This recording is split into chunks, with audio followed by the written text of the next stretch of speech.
First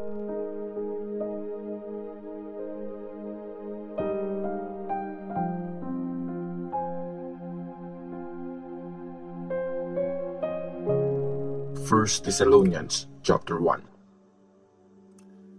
Para sa mga members ng church sa Thessalonica na nakipag-isa sa Diyos Ama at sa Panginoong si Jesus Christ.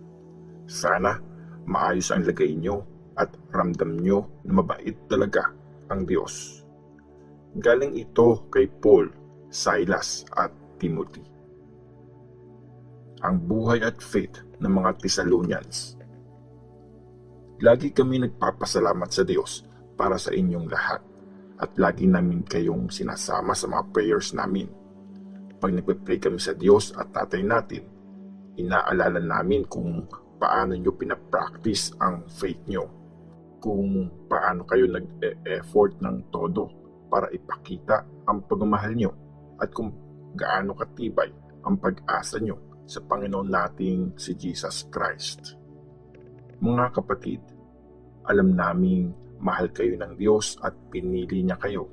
Nung pinreach namin sa inyo ang magandang balita, hindi lang salita ang gamit namin. Nag-preach kami sa kapangyarihan at tulong ng Holy Spirit at confident kami na totoo ito. Alam niyo kung paano kami namuhay nung nandyan kami sa inyo. Ginawa namin yun para sa kabubuti nyo. Ginaya nyo ang example namin at ng Panginoon.